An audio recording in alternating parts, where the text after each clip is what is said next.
Ladies and gentlemen, feel the power of Ringfever, giving you action-packed analysis on all the latest happenings in professional wrestling and sports entertainment. Welcome to Ringfever. I am the Terminator Tom, alongside my co-host, the Professor Brandon Gaines, and stunning Sean Bryce. Guys, how are we doing? Well, stunning Sean Bryce. I'm not sure about that, but I will enter with my usual line of "Welcome to the Sean Bryce Show," and I think that for today it's the John Moxley Show because he not only went with Talk Is Jericho as a platform, but he went with a couple of platforms to basically kind of open the lid on the WWE creative process, Vince McMahon, and everything in between. So, wow. I really want to talk about Takeover and all that stuff, but I don't think we can not start the show without Mr. Moxley, FKA Ambrose today. Well, I'll personally embrace the Professor Gaines title. I'll gladly embrace that now. No problem with that whatsoever. At the sports report, actually, and I think I kind of like it actually because I think you do come across like the Professor Mike Tenay. So I'll take it. If I hope we don't run into any legal problems with that, but we'll see. But literally, like, I didn't get to really touch base on the other interviews from Ambrose, but mainly the Jericho one. When I'm listening to that John Moxley, formerly known as Dean Ambrose podcast, all I did was literally close my eyes and think of the CM Punk Colt Cabana podcast. It sounded nearly exactly the same, minus the health neglect aspect. But it's just the frustration with creative, the writing, the story, somebody not wanting to go back. The parallels were just so identical to one another. It's scary. Well, I think that Moxley, it's funny. I listened to the Talk Is Jericho podcast right when it was released. I work overnight, and it was actually released in the middle of the night, believe it or not. But he actually said in a follow-up interview for Flip the Script, it was a local news radio station that he did an interview for. He explained that there was a very big difference between his Talk Is Jericho podcast and CM Punk's podcast with Colt Cabana. The big difference being that CM Punk came across as a man that had been totally burnt out from professional wrestling. He wanted nothing to do with it anymore. The WWE had sucked the life out of that love. Whereas with John Moxley, his love of professional wrestling has only been rekindled by leaving WWE. It was WWE was the problem, but it wasn't professional wrestling. He even said during the Talk Is Jericho podcast that he was watching all sorts of wrestling outside of WWE when he was injured. He was watching Impact, ROH, Japan, the Indies. He was watching pretty much everything, and so it was basically the difference was with CM Punk. He was totally done with wrestling altogether.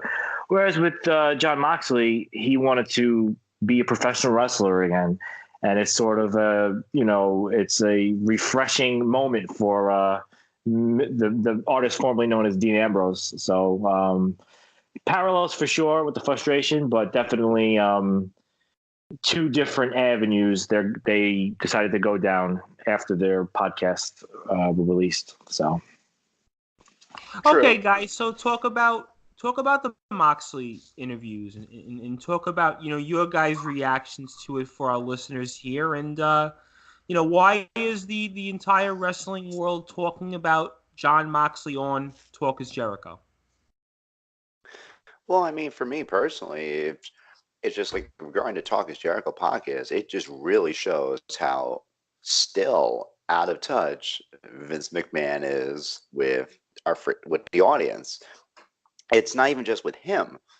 It's like there was this line that he gave where if they find you very, very marketable, if they find your character marketable, they will change you to their vision and market you a little bit more their way. Like, come on. You gotta let them, if they are outselling this person and that person in merchandise sales, and they are getting over on themselves, stay out of it. Like, they're making you money. Don't interfere with it. Just like, in my opinion, still, they ruined.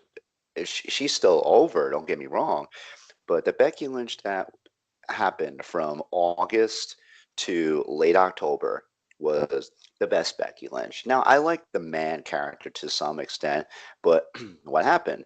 Vince McMahon accidentally turned Becky Lynch into one of the most over people imaginable. They wanted her to be a heel, and kudos to her. She pulled a great job at it. She didn't get the reaction she wanted, obviously, because they wanted Charlotte to be the face. But then once he realized, okay, it didn't work, he rolled with it, but got more involved with it. And they tried to make Becky Lynch more of this underdog figure. Meanwhile, she was this cocky, whoop your butt type of heel character, or anti-hero if you want. Whereas with this Becky now, she's more like, oh, I'm going to overcome the obstacles. I'm going to turn you a little bit into Super Cena in a way. Like, just stay out of it. Just let them express themselves fully. Like, don't interfere with it. And they interfered way too much with like the development of Dean Ambrose completely. There's this huge line that he said that he didn't want to get approved by Vince. Like, I forgot, it had something to do with like a pooper scooper or something like that. Oh my goodness, that got me so mad. I'm like, are you kidding me? You're grown adults. No kid would find that funny. No kid would. I never laughed at anything like that growing up. Like, come on. It's ridiculous. And there's a few other things as well. I mean, obviously, being in there with the fake doctor in the backstage segment, like, he's dreading doing that segment. He knows it's going to turn out bad, but yet Vince and company loved it. It's just another example of just how out of touch he is with good character development. It's sad.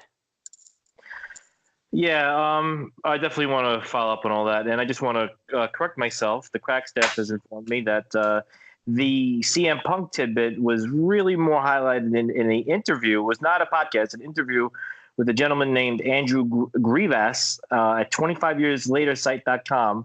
This was an interview in the film and TV section. This was not a podcast. He did have a podcast, well, a radio interview with Flip the Script, but the CM Punk information was from a gentleman named Andrew Grivas. Great interview. Just more follow-ups to all the wealth of information and secrets that about WWE that Dean Ambrose revealed. And yeah, to follow up with what Professor Gaines just said. I think that the thing that made this podcast so historic is the fact that, this is kind of the moment that and I know with CM Punk, it was weird with CM Punk's podcast because he had waited about a year after the whole thing went down with WWE when he walked out, and then he had the podcast, and it felt more like it was a combination of backstage politics with Triple H and Vince McMahon. It wasn't even so much with Vince McMahon. It was more of the backstage politics with booking decisions with CM Punk. Whereas this was his health. And his health, right? And so that's more of a conglomerate of different. There was different ingredients in that pot. Whereas with Jon Moxley, this is the first guy to really ever, and I could ever recall, of such notoriety, a former Grand Slam champion, WWE World Heavyweight Champion, is basically saying, yeah, the company is being killed by Vince McMahon. The same person that created the company is killing the company. And, actually hearing that, it was just so surreal.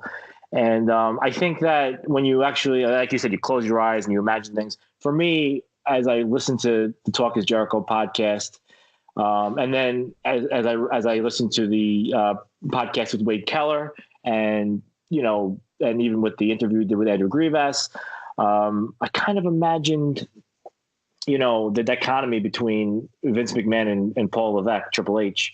And while Moxley wasn't as maybe adamant as you would think to say, yeah, Triple H should just take over, he did say, yes, I think that this company would be in much better hands with Triple H. He's not as collaborative as maybe a Cody Rhodes is, or, whatever they're doing over there in AEW is, but he is the type of guy that he has ideas that are cool, that the wrestlers are receptive to. And with Vince, and even calling him an old man, that to me was just startling. Like, he actually said this old man. And, I still have memories of Vince McMahon, at the height of his tenure, man, it's just, it was just a shocking interview because of all the things that he had to say about Vince. It really was. All right, well, let me ask a question for both of you. I'm asking you two questions for both of you guys here. The first one is, in terms of Vince McMahon, in terms of, we've all grown up and we saw Vince McMahon obviously, he's somebody that, we never thought that Vince McMahon would be labeled old by any chance. I mean, obviously, he's 73 years old, going on 74 this year. The first part of my question is, do you envision a day where the WWE is no longer run by Vince McMahon? Is that something that you foresee in the foreseeable future for both of you guys before I ask my second question? Well, and that's going to be related to CM Punk. But let me ask this question first. Well, as Moxley said, he's going to die in a chair. And the problem with that is, could this be a situation where, because, Vince McMahon's mother is still alive, and as Dean Ambrose said, we want Triple H to take over, but guess what? Triple H is 50, and, Vince McMahon is 70, 73, and his mother is in her 90s, and she's playing tennis. So could we be waiting for Vince McMahon in his 90s still running World Wrestling Entertainment? And that's the problem, is when you have an old man like this, I hate to say that, but when you have an old man like this, you worry about him becoming senile, and and that's what seems like is happening, and he's out of touch with the current generation. And that's what makes WWE so vulnerable right now, is that they're not going to be, because you can obviously tell that the people in charge of AEW, specifically Tony Khan, are in tune with what this current generation wants in professional wrestling, because he's young enough to understand that. Triple H is too. Triple H is very, very, very smart in regards to what the trends are with wrestling. And Takeover last night was a great example. I can't wait to talk about Takeover. We're going to talk about that, because I watched. Yeah, so just to close out my point, there will be a day that WWE is not run by Vince McMahon, unless Vince McMahon, up until he's in his 90s, is running WWE, and the product becomes so horrible that people abandon it, and then it gets bought out. So, it's really I don't think there's no one that can convince him to give it up. So it's just a matter of, will he survive into his 90s, and then will that make the product so horrible that it gets bought out? For you, Brandon. Well, for me personally, we could say we want about Triple H running this, Triple H running that. You know what my reaction to all this is? I mean, and we could say we want about his boring feud with Reigns. Poor Shane. I mean, seriously, this guy has gotten the complete short end of the stick, like, his entire time. Like, at least Stephanie McMahon has, like, a big time backstage role. Like, but she's not. She's not involved in creative. She's not involved in creative at all. There's only two people: Triple H and Vince. And Shane McMahon is not an innovator in that sense. So no. Shame on Shane, in my opinion. No, but I mean, like, he was never, like, given the chance or anything. Like, he wanted to purchase UFC. He wanted to run WCW and ECW. He wanted to run ECW when it was reborn back in 2006. He wanted to be a CEO after Linda McMahon resigned to run for Senate, and just, he was never ever, like, given the opportunity to run with that. He was never, like, because Vince McMahon named himself CEO, and literally a couple months later, Shane McMahon resigned.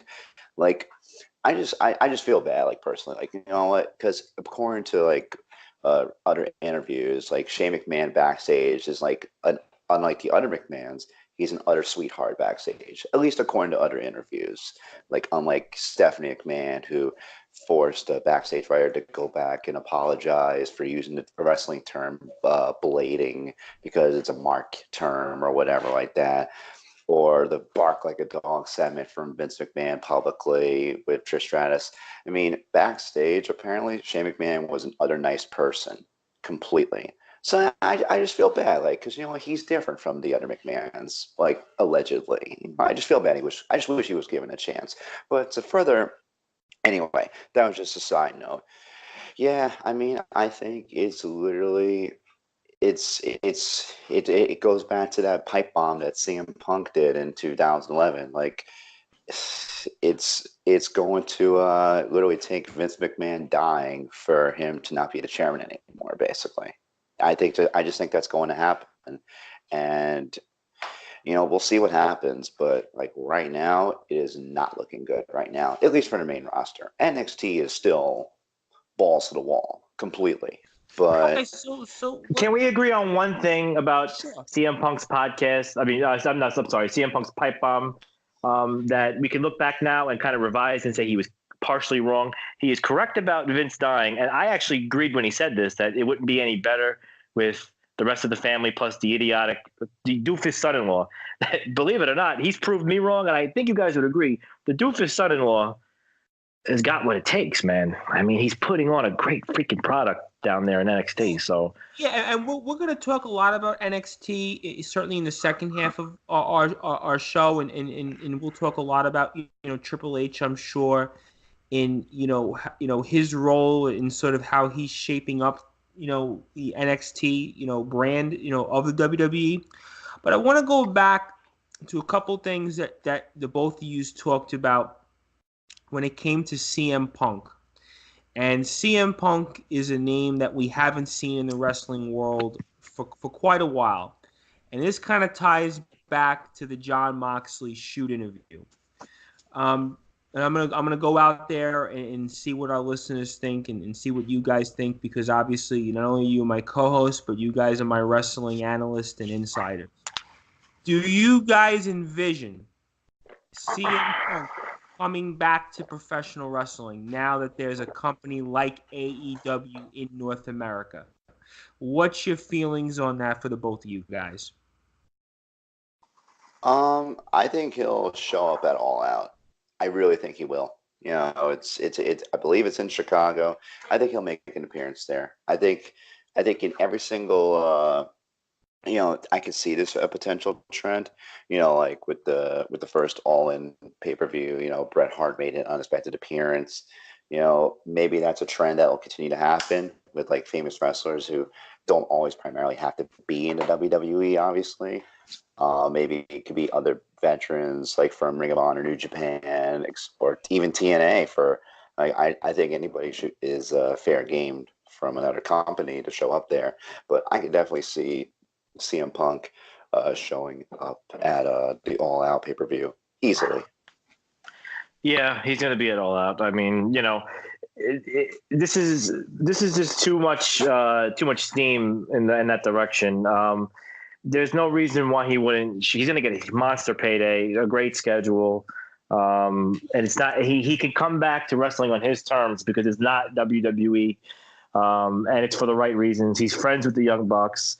Even actually, ironically, even a guy like Dean Ambrose, when the Shield was first being formed, Dean Ambrose was the only one that wasn't part of the list of CM Punk wanted in the Shield was Roman Reigns. He wanted Chris Hero, but I don't see. There's too many people in that company that he could gravitate towards, and he's still in wrestling terms 40 years old.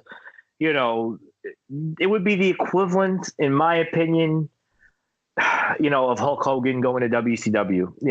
And Really? what I mean by that is not in terms of, because when Hogan went, he was washed up, but because they had Hogan and he reinvented himself, obviously it was the greatest acquisition they ever had, and for good and bad.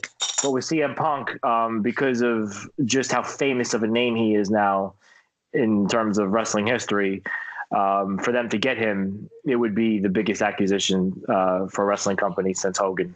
So, and I think he'll be there. He's going to be there, and it's going to really make the TNT debut just, WWE's in just such a bad. If I was WWE, what I would do, I was going to save this for my takeover section, but I'm going to just get it out of the way now because we're going towards the subject of TNT with all that stuff, competition. If I was WWE, now obviously it's not going to happen because Vince McMahon, as we all know, is going to stay in charge, and it's going to be Raw and SmackDown and whatever. If I was WWE, I would take NXT and I'd put it on Tuesday nights on FS1. And I'm not saying that it would get better ratings in Takeover. I mean, I'm sorry, then the unnamed show that will probably be on Tuesday nights on TNT. But the reason why I would put it on Tuesday nights is because it would take away some of AEW's audience. And I have a similar idea for AEW, where I think that AEW should hold a pay-per-view the same night as WrestleMania. And I know that sounds crazy, but the reason why I think they should do that is because, of course, they're not going to get as many buys as, WrestleMania. That's impossible, or as many views or trending or whatever. But it will be guaranteed to take a chunk of WWE's revenue from WrestleMania. It will. I mean, there's just too many people out there that are gravitating towards this new alternative. So those two angles I'm going with. I think if WWE was smart, because CM Punk is going to be coming in, and there's going to be too many WWE factions coming in. If they were smart, elevate NXT to a 1 hour show on FS1 and take away TNT second hour, right there, boom. And, AEW, if I was them, I would go for a WrestleMania night pay-per-view. So we'll see. But I do think, to answer your question, yes, I think CM Punk will be in AEW. He'll be back in wrestling, and it'll be AEW. There's a lot that you guys have both talked about, with CM Punk. And obviously, he's definitely a name. And I want to draw this back to the Moxley interview. Why else was this important? What was some of the other things that he talked about in this interview about, wrestling in the WWE that you guys felt, the world was sort of surprised to hear about? It was surprising hearing a wrestler confirm so many of the things that we as fans felt, like with the heel turn, with how poorly executed the backstage segments were, with the Roman Reigns cancer line, with even Roman Reigns saying "suffer and succotash," because I know he didn't say that during the Talk Is Jericho podcast, but he did say that with Wade Keller, that he couldn't believe that they'd have Roman Reigns say "sucker and succotash." It was so surreal to hear a wrestler of that notoriety confirm what we all believe, that WWE is a watered down product with too many cooks in the kitchen. Like for instance, with him actually saying, yeah, we got all these writers, but guess what? It doesn't even matter because everything goes through Vince. So even though he hires all these writers and you're not even allowed to do your own promos, at the end of the day, even if you try to revise the lines, Vince has final say. And to get through to Vince McMahon requires, like you said, it's like the Wizard of Oz. It's like going through this whole process just to talk to the man. And it's just, to actually, be able to really to get the behind the scenes vision of just how, convoluted WWE has become. Because as Steve Austin said last week, they asked him in an interview, they said, was it like that when you were around? He said, of course not. He said, I did my own shit, And it wasn't. It doesn't surprise me that Dean Ambrose revealed on the Flip the Script interview that he got a phone call from Stone Cold this week, because I'm sure Steve Austin probably told him, you know what, kid, you're on the right path now because your promos are your own and all your work is your own. And it's just amazing to hear that WWE is just a convoluted mess with there's no ownership or authorship of the wrestlers, like, for their own content. There's no creativity. There's no creativity allowed. Before I get to Brandon on that, what you said, Sean, to me is a little bit fascinating because, for a lot of the reasons that WCW and to a lesser extent TNA sort of, either folded or, declined in terms of their overall product, was a lot of those reasons that we're hearing the WWE product in terms of, suffering with, the overall fan base and in the ratings and, just the overall, how we view the WWE. And I find it fascinating because I never would envision a time that a lot of the things that we talked about, what we saw as fans with WCW and with TNA sort of around 2000, maybe 10, 11, 12 in that time frame, that we would be seeing happening now. Oh yeah, even with the swerving, I mean, you really wonder if Vince Russo was booking this stuff. I mean, the electric chair segment with Sami Zayn saying AEW and then Vince McMahon backstage pretending that he didn't know he was going to say that, and then confusing everybody into wondering what was Yeah, kayfabe and what wasn't. in the Attitude Era, you would have never even heard WCW's name being mentioned. You guys Yeah, and remember what that? I mean is no, but who always mentioned the competitor? WCW always mentions WWF. And my point, Right. the point I'm making is that it's the same. And even Dave Meltzer said it in the Wrestling Observer. He said this is the same. But what's going on backstage is the same stuff that was going on backstage in WCW.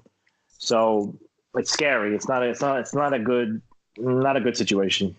For you, Brandon. No, not a good situation at all. I mean, in a way, WWE has sort of become like the late 90s, early 2000s version of WCW in a way. You got too many cooks, very inconsistent creative writing. They favor 4 to 5 superstars, and that's it. And that's it.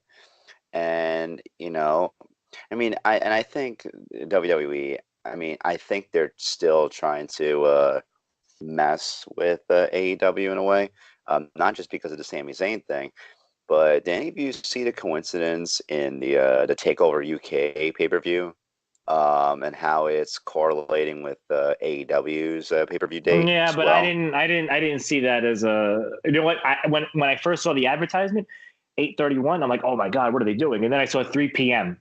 They're not. It was, and even Triple H said in his media call after the event, he said I know what you guys are thinking, but I'm telling you, we had this venue booked for months. You don't announce 6 months in advance that it was just that was something they had already planned and scheduled. I don't even think that they would want to do that. They don't. I think AEW should do that type of stuff to really they're digging, because WWE, that's suicide for them to even think about. Let's try to book something, because it doesn't help them. They're looking for as much revenue as they can. You don't book something on the same day as AEW. You know what I'm saying? Whereas with AEW, let me ask you this. Let me ask you both this question, since you sort of answered partially about the Moxley interview. If you're the WWE right now and you heard the Moxley interview, what's from their perspective? What are the wrestlers' perspective? What are they saying? Are we now going to see more defections? Well, there's two sides to that, because Dave Meltzer revealed on the Wrestling Observer that WWE found out. This is the corporate side, Vince McMahon side, that they found out about him leaving the Thursday before Double or Nothing, and they were very upset. So this was not something that they saw as a good business move in terms of future relations. But of course, he'll come back if he wants to come back to WWE, he'll be back. And then on the wrestler side, you can obviously tell this was kind of the voice. Another CM Punk line, the voice of the voiceless.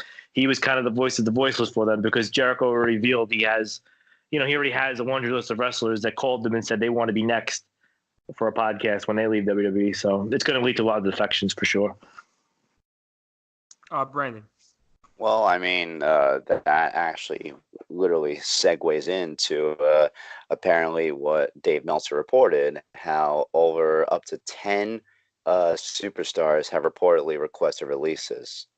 And you got to wonder if this podcast with Talk is Jericho kind of put in a little bit of fire on the gasoline, basically.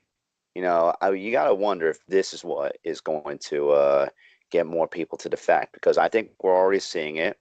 We already know how the Revival and Sasha Banks feel about all this. But, when you have people like apparently Rusev wanting to release, which makes sense, obviously. Nakamura makes sense, obviously. And by the way, keep in mind, I don't think this means that they're going to go to AEW. They could just go to other promotions. Like Nakamura can just go back to New Japan. Rusev can maybe go to AEW, but Tyler Breeze is rumored to want to release, Bobby Roode, Apollo Crews, the Club. The list can just go on and on. And I think with each passing month, you're going to see more rumored names wanting releases, with 90% of the names making very, very much sense. So, yeah, this is not really good at all for Vince that this podcast came out when it did. Now, let me ask one question. Now, in the middle of all this madness, now, unlike WCW, WWE has one well, I'm going to use the word wild card, but one diamond in the rough. That's a better one. That's obviously the NXT brand, right? Now, here's the thing. Now, if they are able to get an FS1 time slot and they start doing shows outside of Full Sail, weekly, shows outside of Full Sail. Now, if you're a Tyler Breeze or a Johnny Gargano or a Velveteen Dream and so on and so on and so on, if the brand becomes a actual, third brand in relation to Raw and SmackDown, obviously don't put them in the same, without Vince McMahon's influence whatsoever. And you're getting money that is comparable, maybe not better than AEW, but comparable to AEW. Does that make you hesitate leaving WWE? Is NXT enough of a brand? Can it become? Can Triple H get NXT to become the actual number one brand in WWE? Forget about taking over WWE. Can he get NXT to become the number one brand in WWE? And would that be enough to convince these disgruntled wrestlers? Maybe not the Revival. They're beyond convincing. I understand why. But guys like Tyler Breeze, who just came back to NXT, and he actually said last night, he said, I feel like I'm home, and he says it feels nice to be utilized correctly. He also said that. Now, would that be enough to keep some of these disgruntled wrestlers? Because you could tell there's a little bit of a competitive fire in guys like Velveteen Dream. He likes to send out tweets that he later deletes. He sends out tweets in the middle of the night and he says they're a dream, because then he deletes them and you think you never actually saw it, but you did. He sent out a freaking shot last night. He said, follow that, All Elite Wrestling, because I'm going to say it right now for my hot take of the evening. Oh boy, what do you got for us? Takeover 25 was better than Double or Nothing. Ooh, and listen, I know historical significance. You could talk about that, but I'm not. Listen, match quality. It was just every match just hit home. It was just. Well, I saw that on Bully Ray's Twitter, a host of Busted Open, and obviously arguably one of the greatest tag team wrestlers of all time. He put a poll out that said what was better, Double or Nothing and Takeover, and the results were pretty close. I mean, I think they were close. Double or Nothing won, but yeah, but it was close. Like 80-20. Yeah, no. 55-40. And even the people that obviously, and I understand why people voted for Double or Nothing, they even said, "Listen, this is a tough decision." So, but I want to keep the point though. Forget about my hot take. We'll talk about that later. Would NXT be enough to keep those disgruntled wrestlers around? Is that enough to help WWE in a fight against AEW? That's the question. For you, Brandon, what's your reaction to that question? I think it would convince the wrestlers that things will be okay, but I don't think Vince McMahon would want that because he, although it makes Tyler Breeze, feel like at home, and rightfully so. Listen, people don't. To those who aren't familiar with it, go back and watch Bo Dallas when he was NXT champion. It was awesome. What was originally projected to be like a top white meat babyface, he genuinely became one of the most entertaining heels on the roster. He was such a dork. We wanted him to shut up whenever he spoke, especially during his segments against Adrian Neville. And look at Bo Dallas now. And Vince McMahon is not going to want publicly because he's got an ego. Vince has an ego. Let's all just agree on that. If he sees the way Tyler Breeze is being used in NXT now, compared to say like when he was with the Fashion Police, if that starts airing on Tuesdays, people are like, oh wait, what's this Tyler Breeze doing here? No, that wasn't the Tyler Breeze that Vince McMahon has Fashion Police. Who is Tyler Breeze? And then fans will cater to that Tyler Breeze, but it wasn't Vince McMahon's original idea. Vince McMahon wants control, and he's not going to want a show to publicly air unless he has at least like 80% of control over it. So basically, NXT, if it was on air, you think Vince McMahon being gorilla? Yep. And wouldn't be the NXT that we watched last night either. Then correct. It would be like ECW, WWE ECW. Oh God! Let me just say this about ECW. When ECW first came back, because I can remember, being in high school, and I first got into ECW because I had a friend of mine I was in music class. It was actually vocals. I can't sing clearly, but he gave me tapes of ECW, and the quality of these tapes were probably as crappy as this show. I'm only kidding. And but the matches that I saw, I never witnessed anything like it. And so ECW, going back, back in the 90s was like what you might envision NXT, what you might envision AEW for the younger, audience that we may have on this show. But when ECW came back after that original pay-per-view, what a letdown that was. I mean, seriously, TNA Impact your shows were better than ECW. That's how bad ECW Well, you know what? And what was the problem? Vince McMahon got his hands on it. And we didn't think about it back then, but you know what? Kind of an early foreshadowing of things. Vince McMahon got his hands on it. It seemed like, RVD was the champion. They had him beat John Cena. And then it was like right after that, the rug was taken under from ECW. And then it was, you had, Mark Henry was the ECW champion. Kane was the ECW champion. Ezekiel Jackson. But don't forget, what killed that ECW iteration was the same stuff that's going on right now. If you listen to Something to Wrestle with Bruce Pritchard, he clearly, in the podcast that they talked about WWE ECW, he wasn't around for the demise of it, but he was there for the Paul Heyman Vince McMahon feud, backstage real life feud, and the same frustration that Paul Heyman had with Vince McMahon is what Paul Levesque Triple H is having right now. So it was an early foreshadowing of what has now become the biggest 8,000 pound gorilla in the room, and that's Vince McMahon is now the problem. And I just, what it is? It's wishful thinking because I know that they haven't announced what their I'm talking about WWE now. They're going to have a Tuesday show in FS1. What if maybe that's going to be the surprise? Hey, all right, and what a trump card that would be. All right, yeah, you got TNT Tuesday nights. You got all these guys out: CM Punk, John Moxley. Yeah, but we're bringing NXT on the air. Here's where you might just be wrong. We're all assuming Tuesday nights is TNT, but AEW hasn't tipped their hand yet. Don't forget. Is that also that they're not tipping their hand because they don't know what WWE is going to be putting out on Tuesday nights? Or it's because they could be looking for WWE not to know what they're doing. It would be better. I'll tell you one thing, and this is all fantasy stuff, so this doesn't even matter. But if AEW knew that Triple H's version of NXT was going to air Tuesday nights, they'd probably rather go for Monday Night Raw or Friday Night SmackDown. They'd be like, they won't go for they won't go both Monday. And I'll tell you why they both for both these. Why TNT would never go up Mondays ahead with WWE. Do you guys remember when TNA went up against Monday Night Raw? Yeah, well, that was different times. Right, but you remember that. The both of you remember that? I remember the very first night that they had a big show. And all of a sudden, WWE is freaking pulling Bret Hart out of their ass. Hey, here's Bret Hart for the first time in 8 years. And they had Hogan, Hall, and Nash come in. WWE wouldn't be able to, but the thing is, WWE doesn't have. They wouldn't be able to pull a Bret Hart out of Bret Hart rabbit out of their hat right now. Look, they're bringing the Undertaker and Goldberg back, and nobody cares.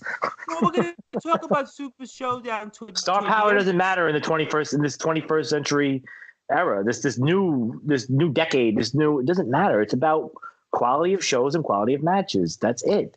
It doesn't. And good storytelling. Storytelling, of course. And WWE, it's such a deep-rooted problem that if they did go up against AEW right now on Mondays, it wouldn't be the worst thing for AEW because Monday Night Raw is a shit show. it's a freaking.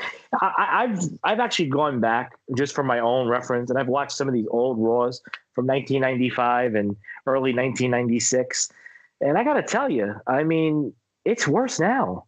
It's way worse now. That's and the reason big words because the reason why it's worse now. You got to remember, in those Raws, you had what? Duke the Dumpster Draws. You had Yeah, but the reason why it's worse now is because back then, the WWF was still a spectacle in the sense of like something that you like an odd like circus like thing you'd watch. It was shorter time, like an hour and a half to sit through it. And it was, it was more of like something to, like you can watch. Even me as a viewer, I've never seen these Raws. So I'm watching it and like, it's like you can laugh at it. Oh, look at this gimmick, look at that gimmick. Now you're putting on television and your eyes are on your phone more than it is on the television screen because there's nothing entertaining. There's nothing. Okay, but I have a follow up to that, and this is for both of you guys. All right, you talked about 1996, right? And we talked about WCW earlier, right? And even ECW in 2006. There was no Twitter then. There was no cell phones. So the only thing you were able to glue yourself on was a TV screen. Internet in 1996. Nobody had the internet in 1990 that you knew of. 2000 was the beginning of everybody going on the internet, but your eyes were still glued to that TV screen. Don't forget, you have competition within your own household now. It's not just a problem within the WWE. Guys, look at professional sports.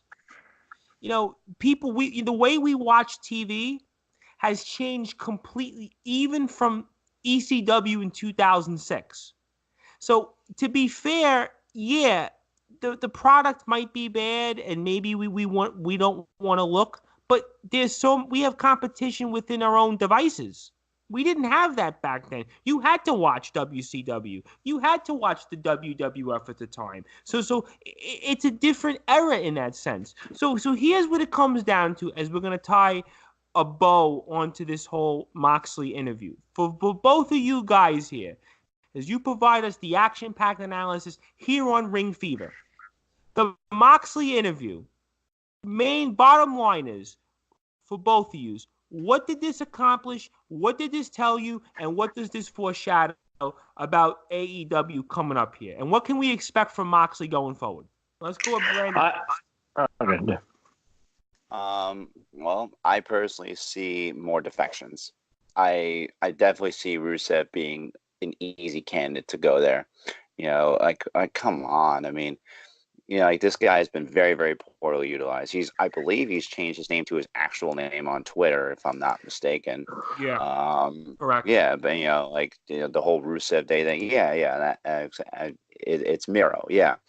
He's been very poorly utilized. Rusev Day was the most over thing back in late 2017. Does AEW get Lana also?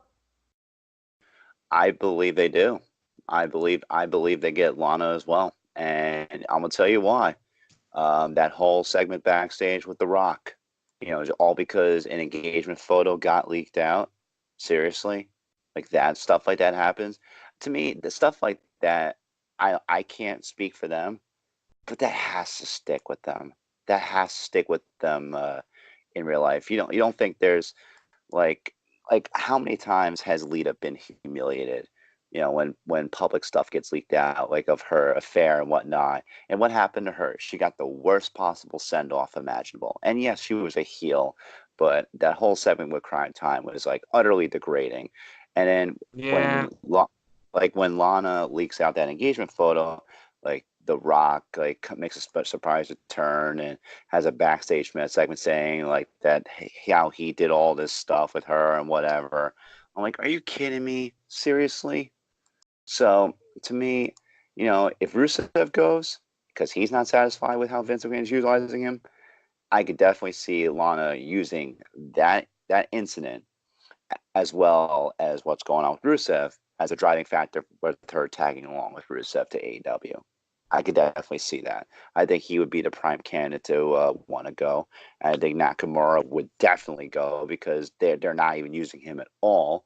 And Nakamura wants to wrestle. He loved wrestling. That's the main thing that you watch New Japan for. It wasn't just the club. Nakamura put on amazing matches in New Japan Pro Wrestling. Whether it's with AJ Styles or whatever, like Nakamura wants to wrestle. He's not being utilized. I could definitely see Apollo going. I could definitely see.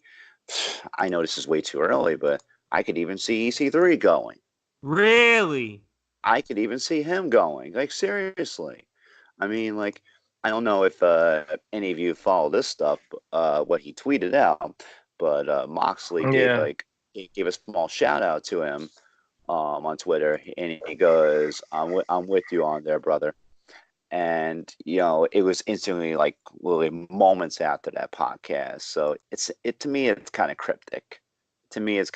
He's being buried. He's being mistreated by Vince McMahon because EC3 didn't get himself cheered when he was squashing Dean Ambrose in house shows. So he's being punished for that. And he's already defected once to TNA. I wouldn't be surprised if he did it again. Seriously. Like, what's the point? Like, if you're going to be misutilized, why are you going to stick around? And I think the Moxley podcast is going to show other superstars who are within the WWE, assuming the Meltzer report is 50% true. I think it's going to show other superstars that, hey, there are avenues outside of the WWE where you can be properly utilized. So, yeah, to answer your long answer to that, yeah, I think this podcast is basically going to convince more people to defect. Well, I think what this podcast accomplished was it kind of put a spotlight on what are actual real cracks in the foundation of World Wrestling Entertainment, and it really solidifies Vince McMahon as kind of the polarizing figure in professional wrestling now for all the wrong reasons. It kind of reminds me, it's like when you watch WWE's Twitter feed and you put the comments on, it's very similar to, when you read like Donald Trump's Twitter and like all the negative comments he gets, and I know that's a whole deliberation, whatever political allegiances people have. But the point is that you see how polarizing that is, right? With WWE, it's like that, but even more negative. It's like almost 100% negative. Whereas with Trump stuff, you'll have people that support him. Hey, no, but a lot of people are negative towards him. Interesting point that you make, and this is you for see, both of you guys. Yeah, is it interesting point you make because like when you read like a politician's social media feed, whether it's Donald Trump as an example that you make, are you reading not so much for his posts like WWE's, but more for the comments? Hey, and I just want to continue with this point where this podcast really now energizes that negative opinion, and you're going to just see, even except for and I hate to just single that out, but except for the NXT stuff, like when Triple H puts a post out, it's like almost 100% positive. Please save us. Oh my God. But with WWE, the WWE stuff, it's just all negativity, and it's just like, hey, all Elite Wrestling, a gif of Jericho, or and a gif of Kenny Omega or whatever, oh, hey, look, John Moxley. And like, it's just, there's so much negativity. And that's what this podcast did. This is what the podcast really accomplished, is that it really put that spotlight on the cracks in the foundation of WWE and just, all the problems that is occurring, and because of Vince McMahon. And now everyone that is passionate about professional wrestling becoming popular again, popular in the way that it was in the 90s, everyone's going to say, almost like with pitchforks, we got to get rid of Vince. And that's what this podcast really accomplished, And do you see any other wrestlers defecting that we might? Of course. Well, first of all, with any company like AEW that's going to be, that alternative to WWE and probably as big as WCW, you're going to see defections, whether if they're both doing great, one's doing bad, they're both doing bad. Defections happen naturally because even wrestlers that are being underutilized because of their own shortcomings, they're going to want to see if some greener pastures can change things, So listen, don't forget, it took Steve Austin 2 different relocations to finally get the right spot and the right utilization. And, you could blame WCW, sure. And yeah, guess what? You know what? I mean, if it was up to Dusty Rhodes, I believe Dusty Rhodes was a huge fan of Stone Cold Steve Austin and WCW. But, people that were, more influential in WCW didn't see it for Steve. And then he went to ECW, sharpened his teeth, and then came to WWE. You might see situations where you see a WWE guy go to Impact first, sharpen his teeth at Impact, go to AEW. You might see stuff like that, or go to Japan. You're going to see guys like Moxley who are in Japan and AEW simultaneously. And he did say by 2020 he'd probably be exclusive to AEW. So you're going to see defections, and it may not just be WWE to AEW or AEW to WWE. And you'll see that too, by the way. You know what's funny? And I didn't get a chance to hear the whole thing. And by next week's podcast, I will have. But Jim Cornette had a podcast reviewing AEW, and it was not positive. But Okay, let's and it's talk great. about this next week, James E. Corner. Yeah, because it's great to hear criticisms. And, not everyone is going to, you're going to see people leave AEW because everyone thinks because they had one show, oh, this is the greatest thing ever. Oh, my God, it's a new company. Oh, they're not WWE. But eventually, you know what's going to happen.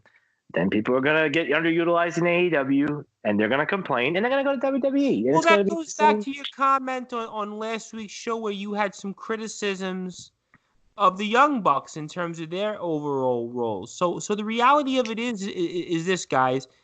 You can't make everyone happy, but right now AEW has got some momentum, and I would even argue, Sean, that you may call this the Sean Bryce show, but we are Ring Fever, New York's #1 wrestling podcast. But I would actually make a fair point, in my opinion at least, that a guy who was underutilized mightily until last week was Dustin Rhodes. Dustin Rhodes, I think, until last week, was never utilized the way he should have been. I think last week, with his match against his brother Cody, that's where he has probably been used the best he has ever been used in his entire career. So going to different companies and doing different things, can lead you to places that you may not have been in if you were in WWE or if you were in Impact or if you were in AEW or New Japan or even Ring of Honor, because don't forget, Ring of Honor is kind of the real alternative that's kind of operated on the outside, where a lot of these guys, like your Seth Rollins, like your Daniel Bryans, like your CM Punks, like your John Moxleys, have come from and cut their teeth in. But I want to talk about another alternative to quote unquote the WWE that we have talked about throughout this show a little bit. And guys, let's talk about yesterday's NXT pay-per-view. So man. let's Oh, go man. with it. Let's talk. Brandon, what was your thoughts on the card yesterday? Because I know Sean's chomping at the bit. So let's hear what you have to say first before we get to the Sean Bryce show's comments. It is, to me, a top 5 takeover. All takeovers are pretty good. Are very good actually. You can't really find like a bad takeover, really. Like you can't. Maybe NXT Arrival due to technical problems airing the show, but I mean, even that was still a very good show. This one, I don't think had a single bad match. Yeah, that my personal opinion. The tag match was good. The Velveteen Dream match was very, very good. Gargano versus Adam Cole was very, very good. Very disappointed to see Gargano lose the title that quickly. Yeah, But I was too, and I'm sure we'll talk about that with Sean. That was their response, in my opinion. But yeah, go on. yeah, so I mean, I I can't really complain about the match. The match was still like great. It still told a great story and whatnot. Uh, in my opinion, though, and this is gonna sound a little unusual, my favorite match was Io Shirai and Shayna Baszler. I Really? personally thought, I personally think it told I think it told the best story out of all the matches. It's still constantly like Shayna Baszler relying on her other horsewomen to do her work, a little sports entertainment aspect. And I know Candice LeRae came over to try to even the odds or whatever, but they're gonna settle it once and for all during I believe there's Takeover Toronto. I'm not sure, but I think that'll be the final match between these two, and I think Shirai will go over. But it still told a good story. It told Shirai saying, "Listen, I'm sick of you trying to rely on your buddies, try to win a match." Hence why she attacked Shayna Baszler with the kendo stick. The diving moonsault with the steel chair was awesome. Like that was a great thing to see. I'm like, I've never seen that before. I've seen Rob Van Dam do a 5-star frog splash on a chair, but I've never seen a moonsault holding a chair. I don't even think I've seen Sabu. That was do amazing. You see the That was freaking amazing. Yeah. yeah. So I mean, I don't even think a bad thing really happened in this match. Like I even rewatched it this morning. Like, I couldn't even find a botch in that match. I just think it told the best story, great athleticism, and Shayna Baszler is a more polished version of Sasha Banks, and here's what I mean by that. Okay. Not Shayna. Io Shirai. Io Shirai is more of a polished version, is where she does very risky moves, but she times them perfectly. Whereas, like, you see Sasha doing a middle rope jump to Asuka, and she hits her head on the floor and whatnot, and like all the bumps that she took during her SummerSlam match with Charlotte in 2016, where it looked like she was about to break her neck at one point. At least Shirai knows, like, hey, listen, I'm going to do this move. I'm going to take care of myself. I'm going to look like a superstar the best way possible. You don't really see that with Sasha. So it's nice to see somebody calculate when to do these risky moves, like the chair and the moonsault thing. No one got any broken ribs reportedly or anything like that. So I personally love everything about Io Shirai, and I don't want her to go to the main roster. I just want her to stay in NXT, because I know when she goes to the main roster, forget it. Yeah. they're going to give her the Asuka treatment because she doesn't speak English that well. It's a horrible way to down somebody like that, but I just know that Vince is going to think that, because he did the same thing. It's not you doubting the person; it's you knowing Vince McMahon. And that's been the theme, I think, of this show, is that and Brandon, you make an awesome point, because you talk about NXT and wrestlers coming up there. EC3 was an example. How about EC3 and how he was in NXT, and he comes up here earlier in the year, and he has that feud with the former, Dean Ambrose, and it looks like, all right, we're gonna see this guy move up the card, and he's on, main event losing to Titus O'Neil, and how about Eric Young was another guy, and came, we went to NXT and had a lot of fanfare, and came up here, and he's running around fighting for the 24/7 title. I mean, we can go on, or we could do a show on NXT, dominant wrestlers that have come in here, and they've been a shell of themselves in the WWE. It's almost like, you almost want to stay in NXT.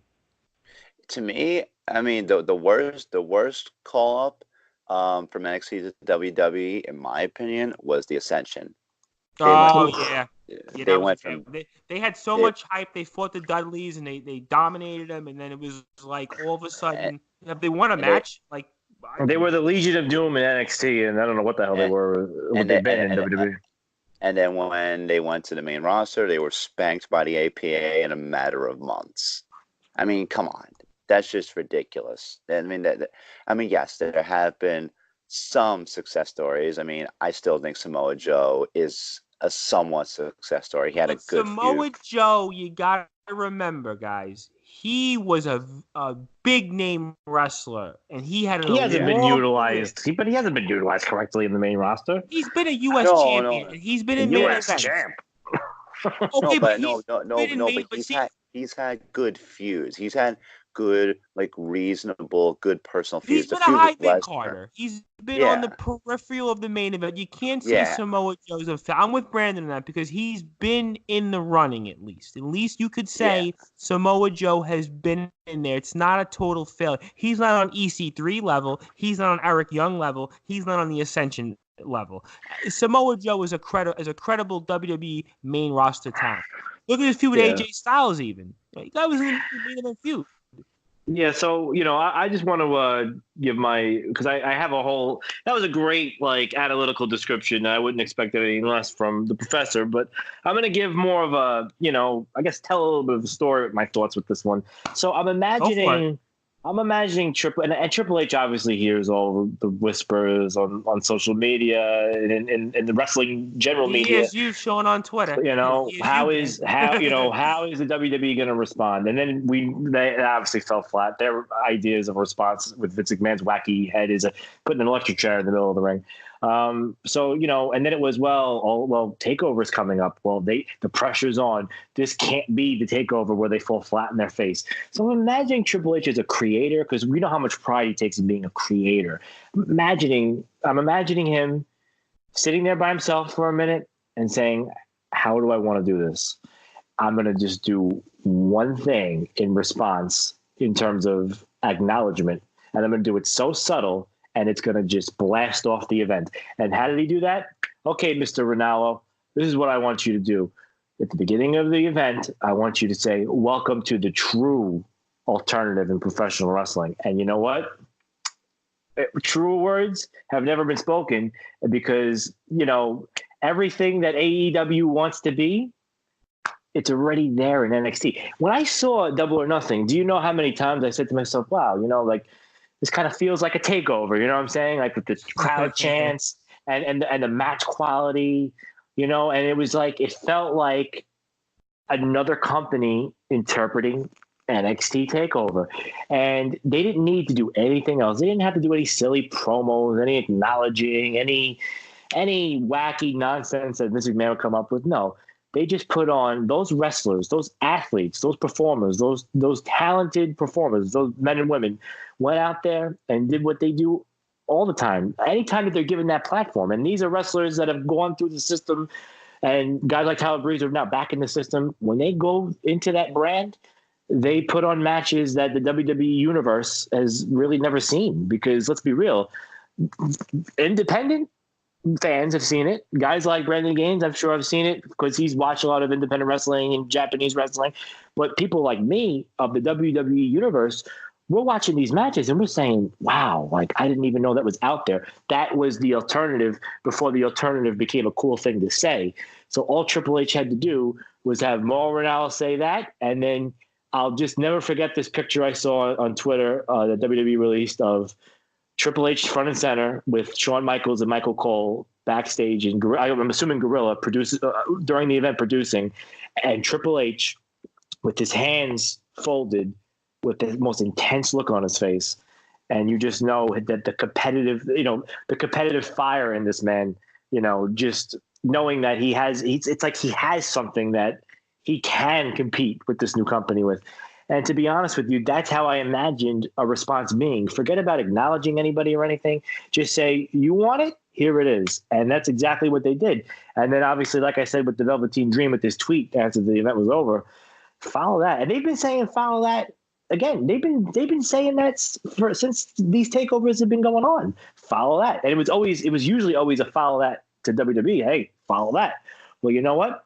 And it's like, it's amazing how much wrestling we consume, but like, I'm not even going to talk about Super Showdown, but like AEW's next event is coming up, Fyter Fest on June 29th. Follow it, AEW.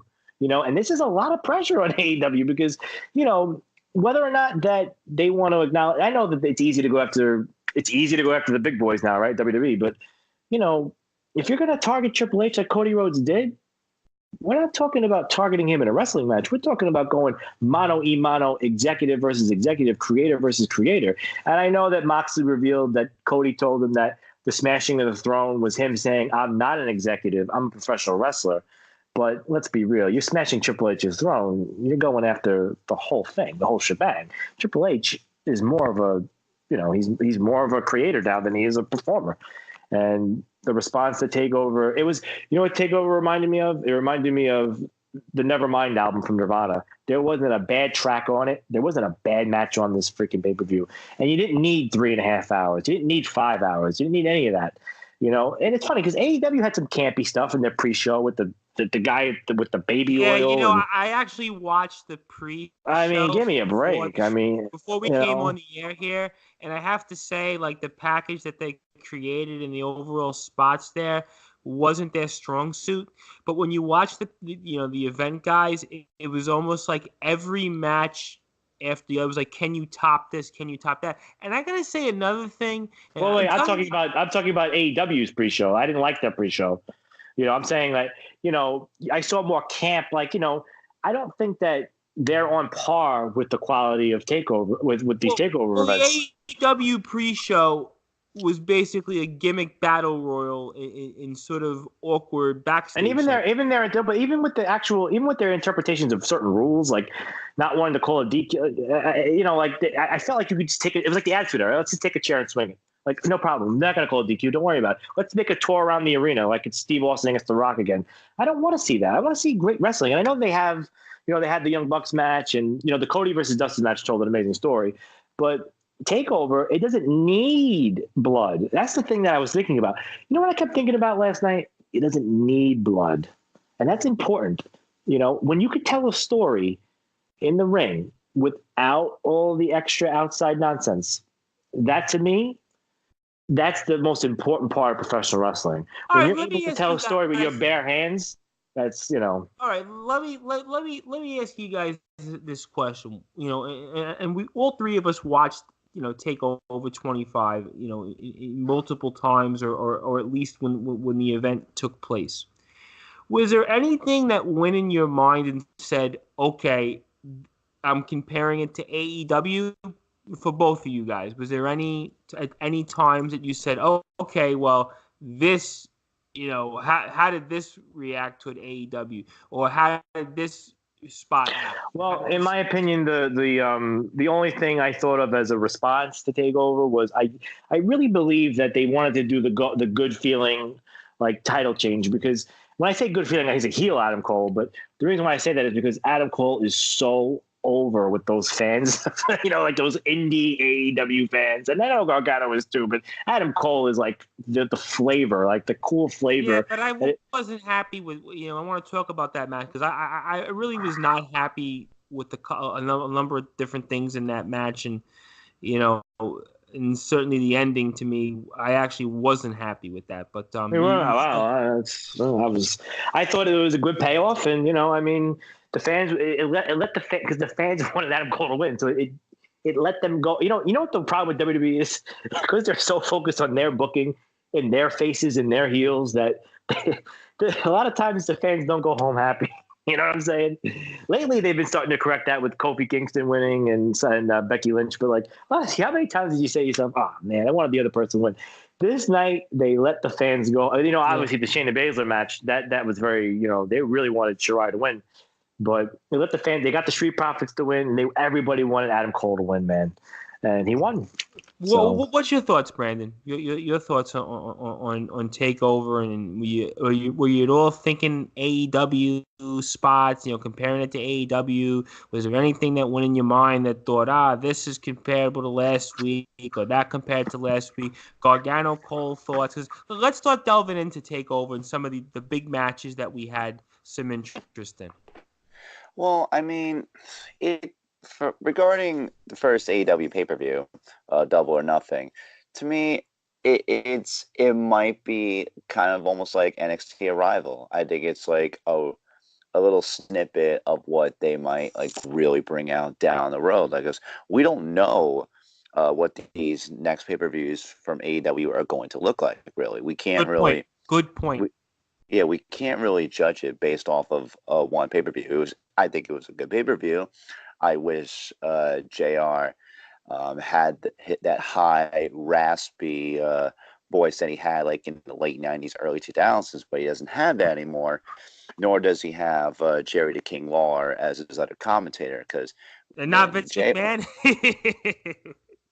Yeah, no, actually no, like JR and Vince, they actually were pretty good on commentary together. Vince McMahon as an announcer, believe it or not. Yeah, and even when they had the triple commentary, like with him, Vince, and Jerry during that pesky match of the year match between Bret Hart and Stone Cold. Yep. The one Shawn Michaels ruined, but whatever. But JR, he needs Jerry. He needs Jerry Lawler. And there's rumors that Jerry might be going there. We don't know if it's true or not. Really? Well, but I tell you, that's big. That's big news. But if he does, he does. We don't know if it's true yet, but if he does, then that would give the commentary a huge boost, because I still know how to pronounce the guy's name. I always keep messing it up. But JR's partners are not working. Yeah, Marquez. Yeah. We had on the sports report. I think it was. I couldn't get Adeni Echevaria's name. Adeni Echeverria. Yeah, seriously, but it's not working. The chemistry is not there. I'm not saying it's like David Otunga, but it's not right now. It's not there.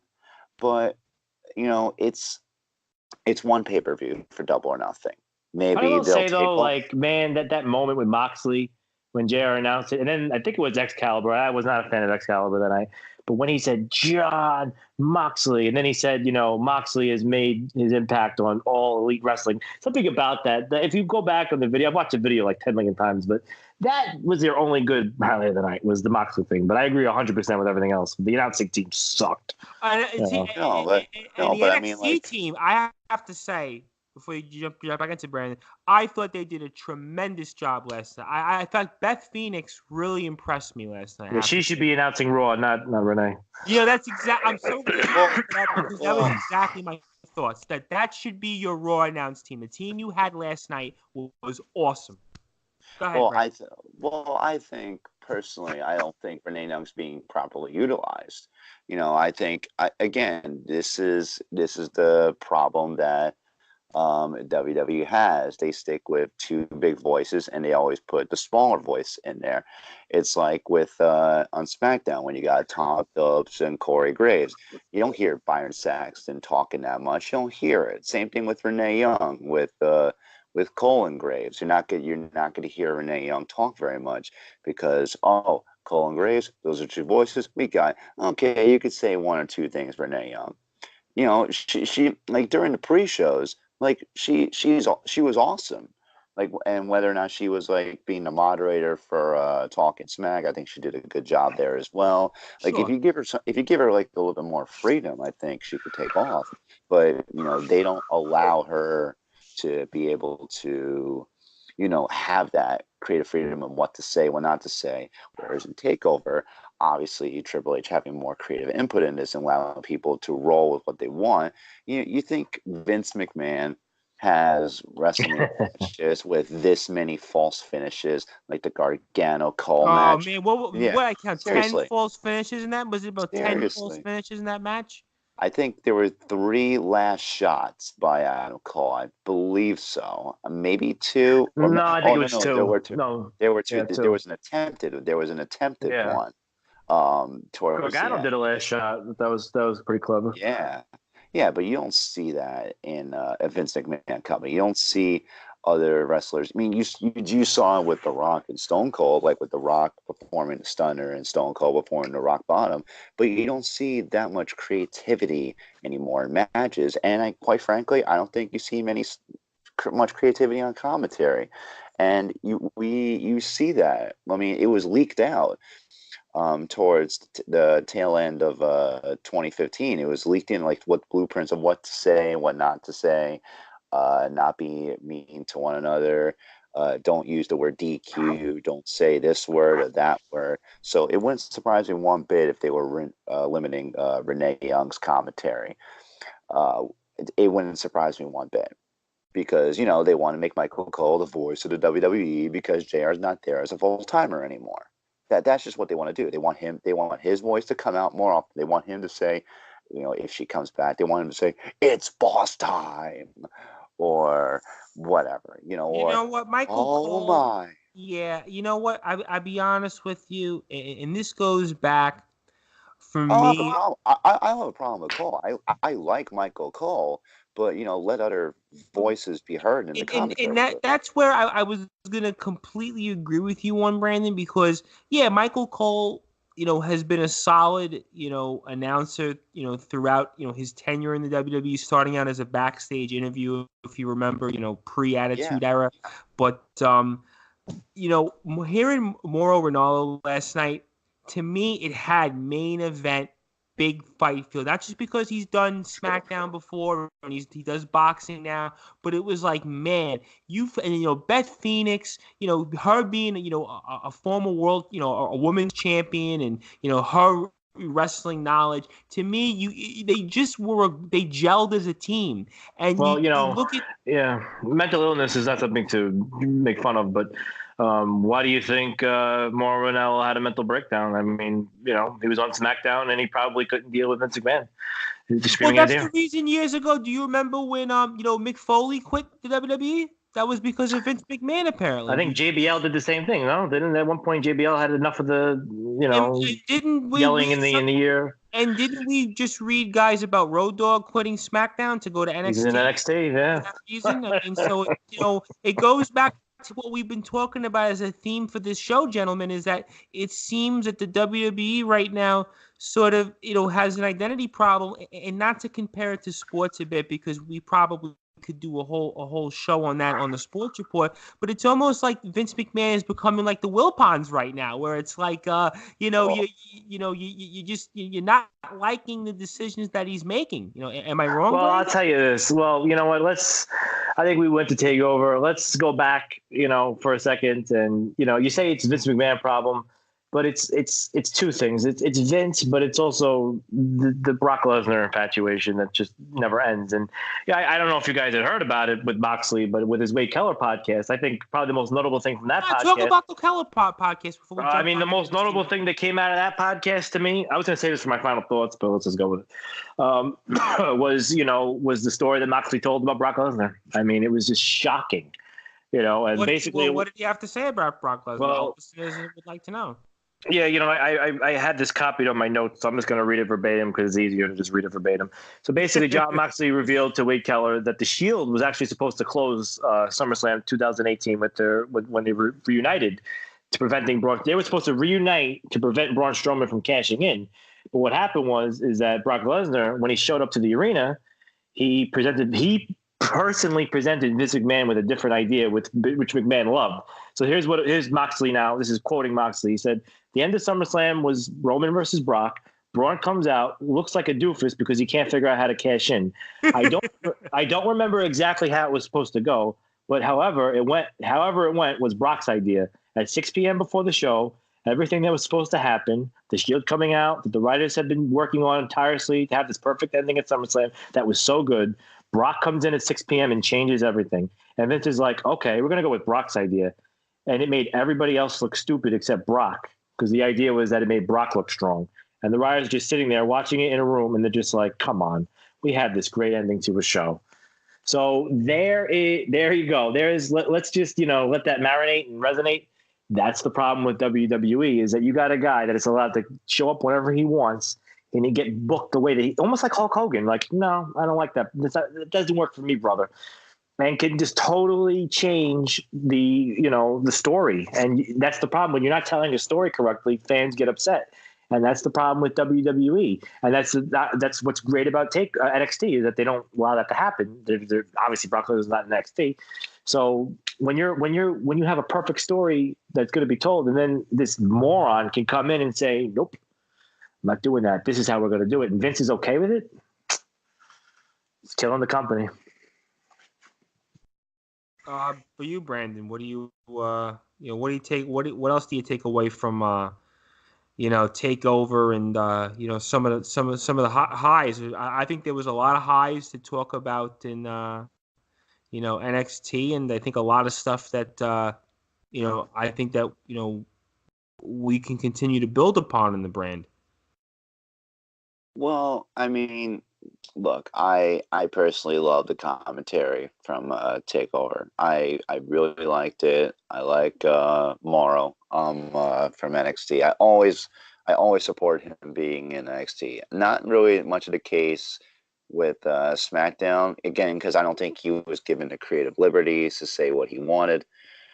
In this case, in the Takeover, he was given a lot of freedom. He was able to say what we want. He didn't say "Mamma Mia" every 5 seconds, like I'm sure Vince McMahon wanted him to say. Because let's face it, it's just awful if he says every 5 seconds. I mean, if you say it like once per hour, it's fine.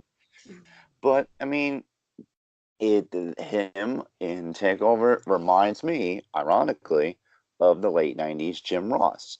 Again, the high pitched, high raspy, edge of your seat moment whenever something shocking happens, and it's amplified by JR's shock. Like when Kane returned in 2002, he goes, "It is Kane, it is Kane.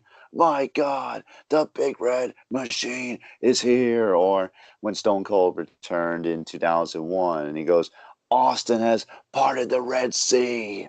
Like you don't get that unless you're watching a takeover pay-per-view. It feels like when something shocking happens, the expression that you're given from the commentators sounds very genuine, and it didn't feel like that. Maybe it's from a physical standpoint from JR that he just can't bring the rats back consistently anymore. But I want to hear more of that commentary from Takeover. I really do, and that's something I think AEW is going to be at a slight disadvantage of if they don't fix that within the next think pay-per-view. right now they're at a big, guys, I actually think that they're at a big disadvantage for that because, the three matches that stick to my mind, where Morrow's commentary really stood out was the Velveteen Dream Tyler Breeze match. Absolutely. Tag team title ladder match and the main event. And that's why, to me, his commentary sort of, fed off those matches. They kind of like coincided with each other. Whereas the AEW card, it was almost like they were learning. Think of it like, if you're learning to drive a car and it's the first time you got in the car and you don't know how to parallel park. That was almost with Jim Ross as the driving instructor. That was exactly what AEW, that announced team was. The NXT team, to me, they got everything correctly. To me, it don't matter about who's in the year, who's not in the year. You got Beth Phoenix, who's a great wrestler and somebody who's been in that ring. He understands that. You got Mauro Ranallo, who just called a heavyweight title fight the week prior. So and you got a team right there. Don't forget Nigel McGuinness. I was about to get to him, and you got him right in the spanking middle of this. You got a team right there that is. You want to hear what they have to say. The AEW team, it was almost like I could have just shut them off and watched the match and let the match tell the story. In this case, you had Beth, Nigel, and Mauro. They were almost feeding off the matches. And that's what I think in part made that card well. And those three matches to me were the matches that I looked at and said, wow, that was a memorable match in part because, look, in the rest, they were great matches, but they were in part due to that announced team. Well, it's funny that you say that AEW is at a disadvantage for that reason, but they're not at a disadvantage because unless NXT, which is kind of my theme of the day, unless NXT gets a larger platform, AEW is competing with WWE's crap, so they're actually pretty good. They're in a good position because, like I think I agree with Brandon. Even if NXT did get a larger platform, that only means Vince McMahon will be there. So I don't, this takeover stuff is so great. I just want it. My main thing is I'm rooting for it to get a larger platform because that's what they need to use against AEW. And it's just a shame that it's all going to go to waste in that sense. A lot of this is going to waste if you think about it because. What do you see, guys, in terms of what happens now after the fallout of Adam Cole winning the title, Velveteen Dream winning the title, with the North American title? What do you see the fallout for them going forward? And does Gargano continue to chase Cole? For both heroes, what do you see happens there? A part of me, it's funny when they were holding up, when the Undisputed Era was holding up Adam Cole. I had flashbacks to Evolution, when they dumped Randy Orton. But obviously Adam Cole, I don't think that would make sense because you kind of want to see the Undisputed Era, if they get promoted to the main roster, God forbid, not a lot of stables. So you kind of want to see them stay together for that. But I kind of thought to myself, maybe Adam Cole's going to turn face and maybe the Undisputed Era is going to turn on him. You know what I'm saying? So it'll be interesting to see where they go with that. Gargano, it's a question of will he pursue his a rematch? I don't even know if they do rematch clauses in NXT, but will they pursue? When I say that because I know everything's been changed with WWE and their rules. No more rematches, but will Gargano continue to pursue the title, or because he got it, would that be enough? He was already supposed to be on the main roster because they were calling up these guys. Aleister Black is up there, so will Gargano now go back to the main roster? So that's going to be the question. With Velveteen Dream, you know, I don't. I don't know who his next challenger is going to be. It's going to be interesting. We didn't see Tyler Breeze coming, so I mean, I'm not quite sure what. It'll be interesting to see. I honestly, that we'll find out the direction of that over the next couple of weeks. But he's not going anywhere. I don't think you'll be seeing the North American title on Raw or SmackDown. So, I think Velveteen Dream is maybe, if I had to guess, he'll probably get promoted around the time that they move to Fox, in October. That's when they're going to really ramp things up, especially with AEW going on TNT. So I think Velveteen Dream is about 6 months away from a promotion. So he'll carry that belt up into TakeOver Toronto at least. So, So, I mean, with Adam Cole, it's going to be interesting to see what the Undisputed Era does, and hopefully they keep that stable together. And Gargano's plans are all tied with what they want to use with him, if they're going to take him to the main roster or not. What do you think, Brandon? I think Gargano's going to get a rematch. I think Gargano will lose. And I think the wrestler in contention for Adam Cole's NXT title, I think, will be Matt Riddle. Ooh, interesting. I think Matt Riddle will beat Adam Cole. And, with failed assistance from Roderick Strong. Failed assistance plays a factor into this. I think Roderick Strong will end up beating Velveteen Dream right around the time he's probably going to be called up to SmackDown. And I think Roderick Strong will get the Randy Orton post world title victory treatment, where the Undisputed Era will turn on Roderick Strong, and that's when that feud will happen. What happens later on during WrestleMania season in April down the road with Undisputed Era, I don't know, but I can definitely see that story projecting to that. And what do you guys look for with the Street Profits now winning the tag team titles? You think they have a long run with the belts? What's your feeling on Street Profits for you, Professor? Well, for me personally, I mean, I think they should hold on to the titles. I would give them until January with them, and here's why. They're not an overly popular name right now. They're very good. Don't get me wrong, and I think they're arguably, in terms of character work, maybe not counting the Undisputed Era, I think they're the most interesting tag team to watch, right off the bat. But you're going to need more fans to get behind them. You're going to want more fans. Okay, they have the titles. Why they have the titles? Why they have so long? What's so good about this guy? And you're going to get people to start watching more previous matches. You're going to get more people to subscribe to the network. This is a good marketing strategy, by the way, for them to get to know the Street Profits. You're going to need them to hold the titles for a long time. And what this does, it creates more sales with the WWE network. And I mean, it's an advantage either way. The Undisputed Era don't need the tag team titles. We already know who Kyle O'Reilly and Bobby Fish are. We already know who they are. We already know who the Forgotten Sons are. We already know who Danny Burge and Oney Lorcan are. We already know who they are. But, okay, why do Street Profits have the titles? What makes them so important? And it's appealing. It's appealing. I want to see what they can do with those titles, because they've been floating around for quite a bit over the past year. It's been going to the War Raiders and Disputed Era, I believe. Who won them back? It was Trent Seven and Tyler Bate, I believe. They won them as well. So that it's been jumping around a lot. I want to see a long tag team title reign in the NXT program. When you see the street, and you know what? When you see the Street Profits, is it a scenario where they kind of need to have the belts because as chasers, they're not maybe as good where they need the belts to build their name? Whereas, there are some wrestlers, that they're far better chasing the title and having the title. Right now, I think they're more better right now having the titles and chasing them.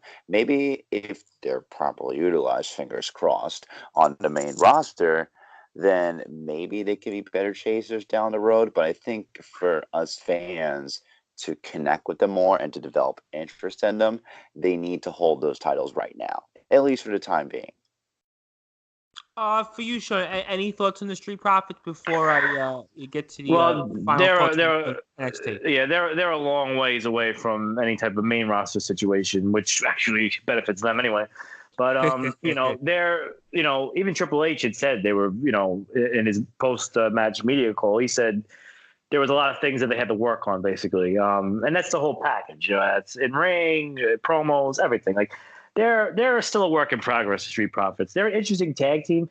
Probably my only very slight criticism with NXT right now, is that the tag team division, some of these tag teams to me are not very interesting. Like the Forgotten Sons, I think even the fans say like, who's forgotten? Like, what is the point of it? It's just weird, Oni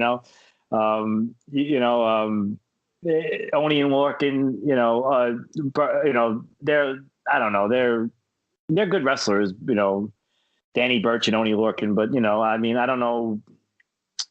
They're not just an interesting. They're very like generic tag team. Let's be real. Like they're not. There's something missing from some of these tag teams right now in terms of character presentation. So and that happens. Listen, NXT's turned out so many different tag teams that because the brand obviously is more of a developmental brand, so you can't keep tag teams there. So right now there's a little bit of a lull with, interesting tag teams. Street Profits are the most interesting one. So they're a long ways away though. They're very green, very work in progress. So, they'll hold on to the belts for a while. I mean, I think they're going to hold these belts while Triple H, kind of tries to think about, okay, let's see here. Who do we got in the Performance Center that has some interesting gimmicks? And speaking of the Performance Center, and this is my last opinion by NXT, I want to see more of that rocker dude. I'm forgetting his name right now. The one that plays the air guitar. We're going to have to ask the crack staff. But I saw him one time wrestle on NXT television, and he was a very interesting gimmick. And I'm gonna get that. Eric, this is the crack staff they just gave me. Eric Bugenhagen. If you haven't seen Eric Bugenhagen, he does perform on their touring schedule, and I saw him one time on NXT TV.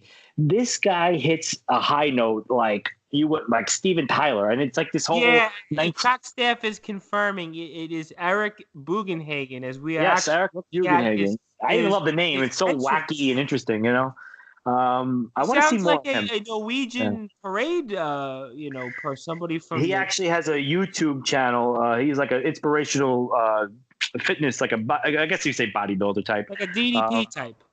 Yes, exactly. And it's funny because he was having those videos out before he was a professional wrestler. And Crack Staff is also saying that his Twitter handle is Metalhagen. So if you're a Metal fan, but like him. I'm going to tie this in with the tag team point is that they're developing a lot of gimmicks up there in the Performance Center in Orlando, and I was down there in Orlando, and how Eric Bugenhagen he's got a very interesting gimmick, and we need some tag teams still.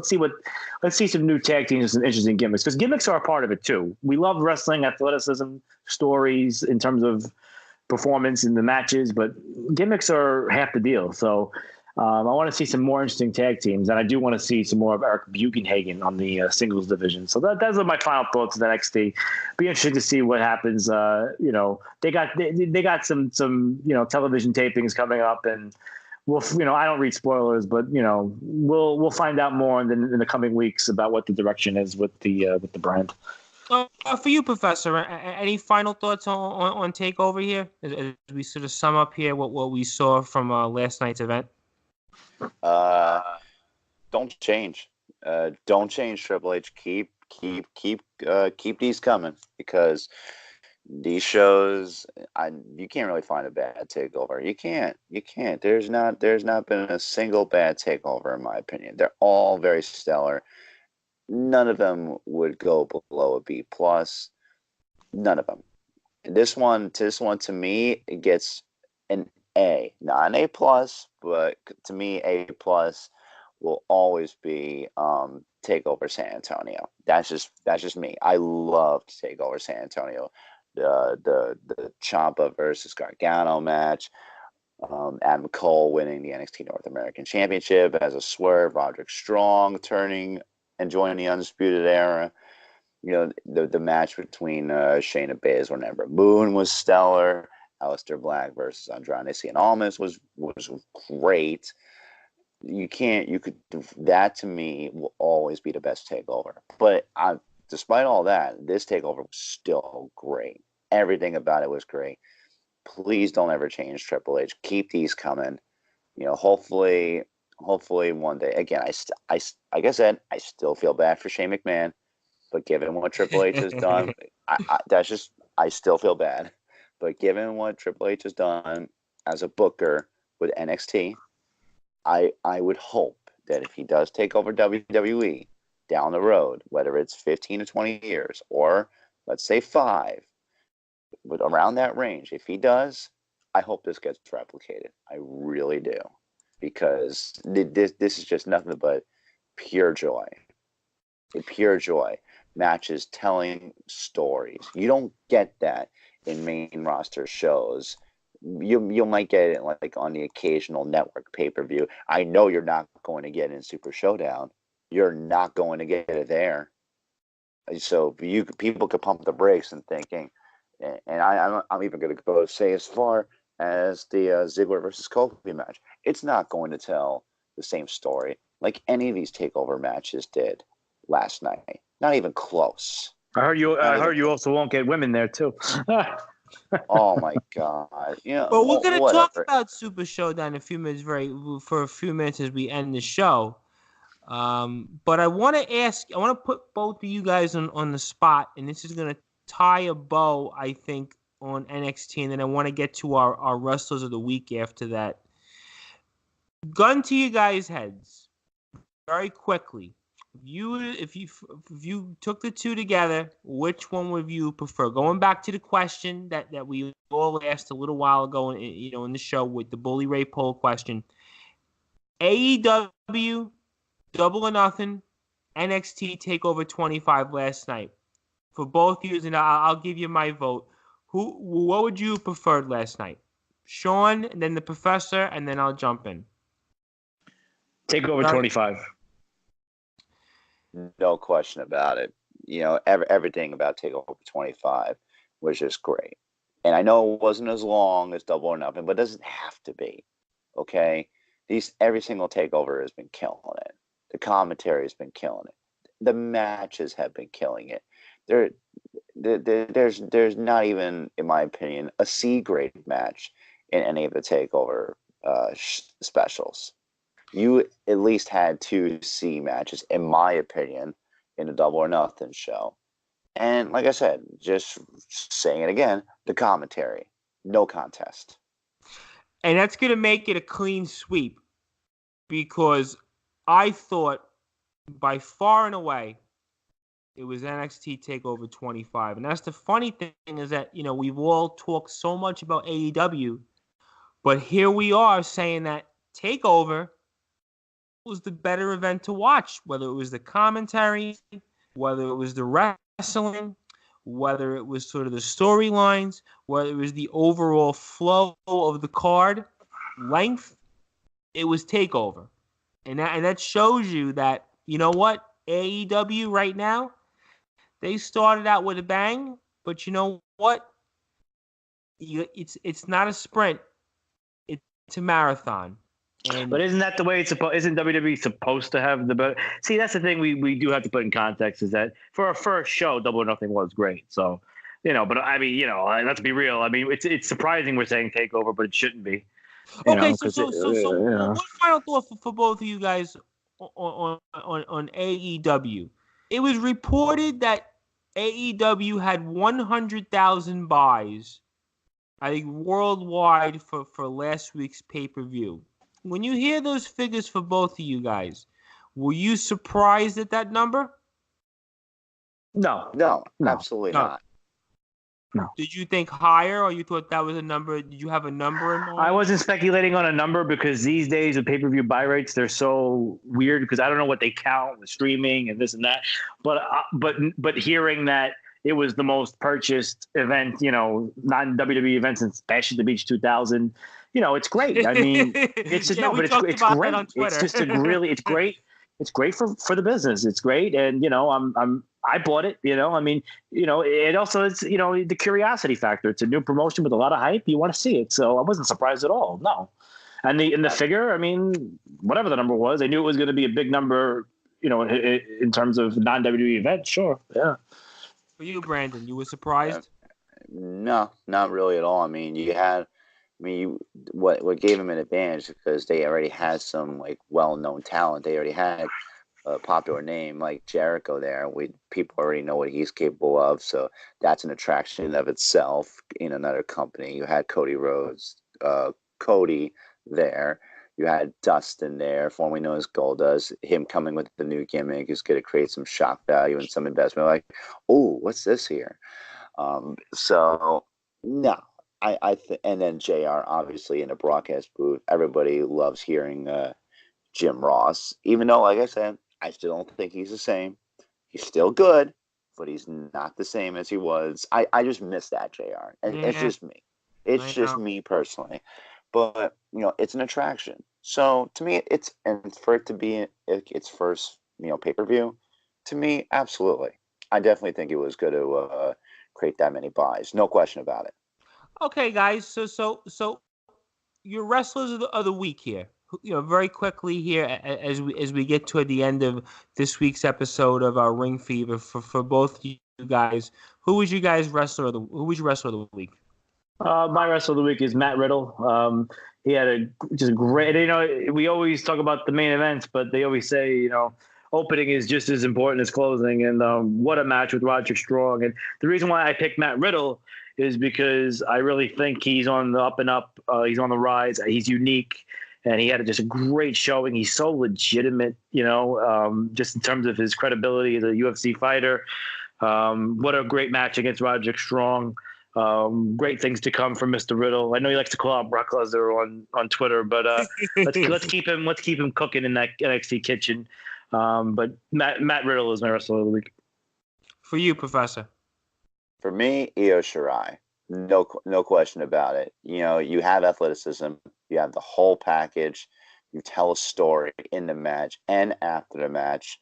And I know it's the second to last match, and people aren't necessarily going to be invested in it as either the opening match or final match.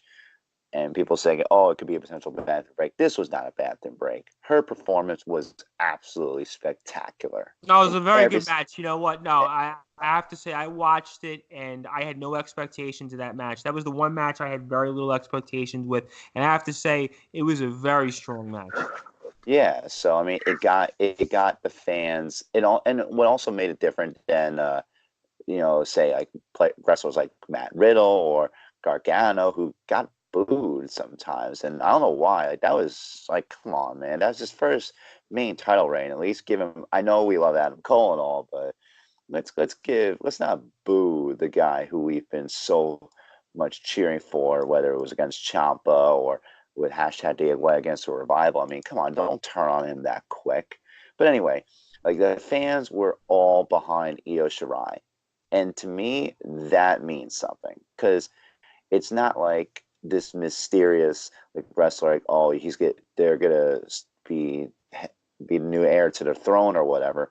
Like fans were actually genuinely cheering for Io Shirai because one, they know Io Shirai, they know how she wrestled in Stardom, they know how risky of a wrestler she was, and calculated, by the way, concussion history aside.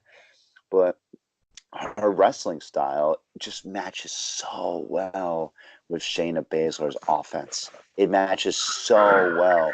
The determination, the facial expressions, like everything, it was an edge of your seat encounter the whole match. And I hope that she stays in NXT for at least another year because I know we're not going to be able to see this much of Io Shirai on the main roster. I just want to see more of that. So yeah, that's why I think she's the wrestler of the week, in my opinion. And mine was actually Velveteen Dream. And the reason that Velveteen Dream for me was my wrestler of the week was because of I kind of thought some of what he did after the match with the selfie and sort of the kind of mutual respect that he and Tyler Breeze had, and he speaks to me as somebody that's a superstar already, and I think that their match had a lot to be desired, and I really, in a lot of ways, I might have enjoyed that more than the main event. Obviously, the main event, was hyped up in itself a little bit more. But for me, I really enjoyed, the Velveteen Dream and Tyler Breeze match, and I have to say, he's somebody I'm really looking forward to watching a lot more over the coming weeks.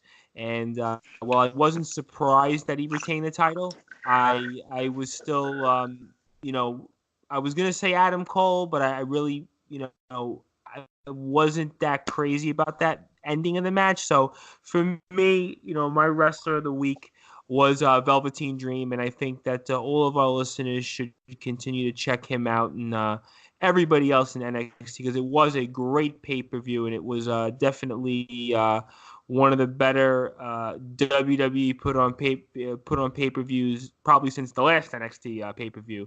But I want to go with we have a few minutes left here on the show. I want to talk very quickly about Super Showdown. I know it's coming up here Friday, and we'll probably talk about it on next week's show. But are you guys watching? Are you interested? Is there anything that you're looking for that our listeners should pay attention to here in the last few minutes of this week's show?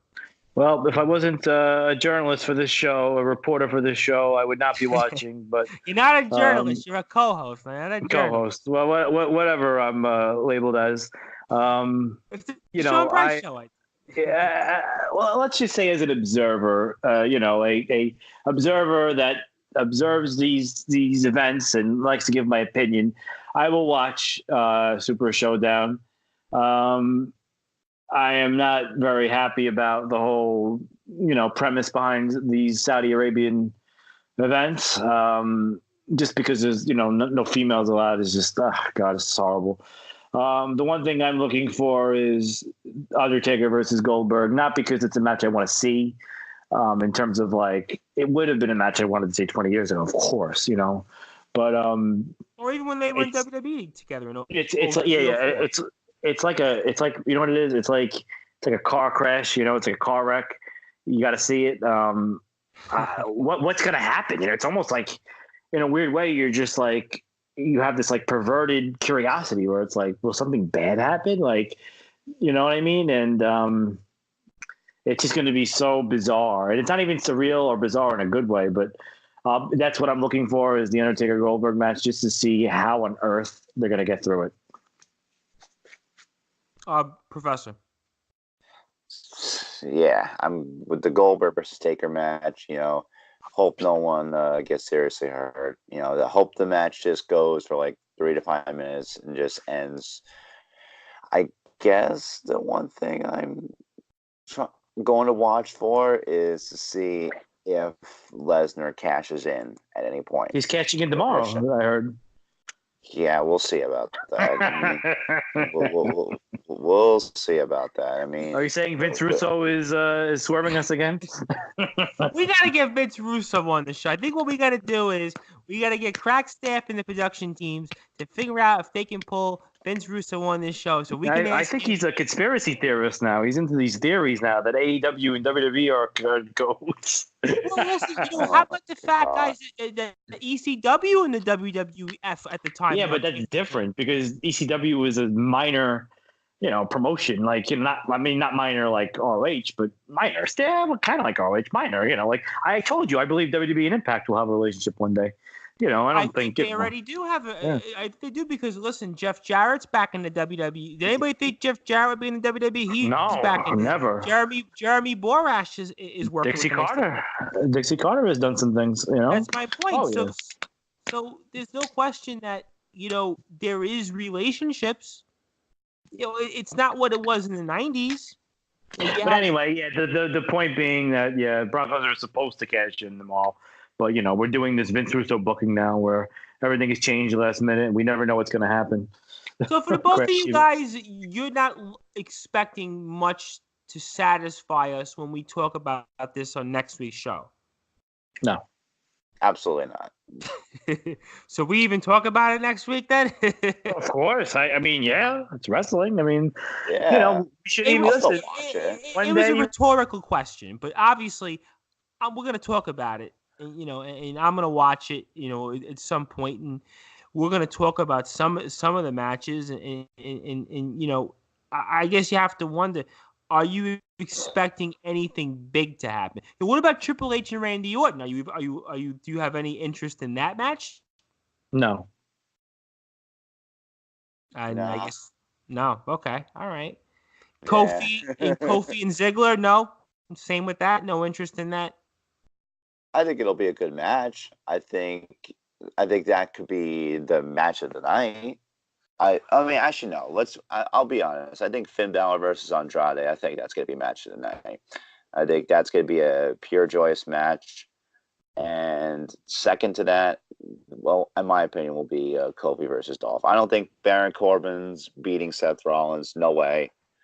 I don't think Strowman. Maybe Strowman versus Lashley. Maybe that ends in. Spoiler alert, I'm not going to use their term because they don't want to say it, but it's going to end in a DQ, probably. I know they can't say it. They're not allowed to say it in the broadcast booth. Why? I don't know. But, I think the least interesting thing, I think, will be Lars Sullivan versus the Lucha House Party. And what about Roman and Shane? You have no interest in that match? You got to figure there'll be some, so that one doesn't interest you. Braun and Bobby, that's kind of, for me, the one that interests me the most. For whatever reason, that's the match that I kind of... I just worry that if they say it's WrestleMania equivalent, does that mean that, the Finn Balor Andrade match gets the typical freaking WrestleMania shaft where it's like, hey, sorry, we don't have enough time. You're only going to do 5 minutes now. You got to remember something. Finn Balor versus Andrade... It would be great if it was in NXT, but we'd be talking in the confines of an event like this, it could easily get the Samoa Joe Rey Mysterio treatment. So, we have to be careful. Time constraints, because WWE, just doesn't know how to time their events anymore. That could be a problem. Well, speaking of time constraints here, want to get final thoughts for both of you guys here on this week's episode of Ringfever. So what's your final thoughts, and where can our listeners get a hold of some of your thoughts, good and bad? So let's go with the Sean Bryce Show first.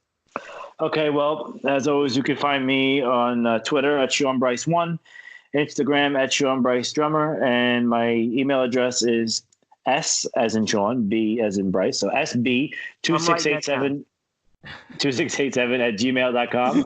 And my final thoughts, I kind of went into it in the middle, but my final thoughts are about Brock Lesnar.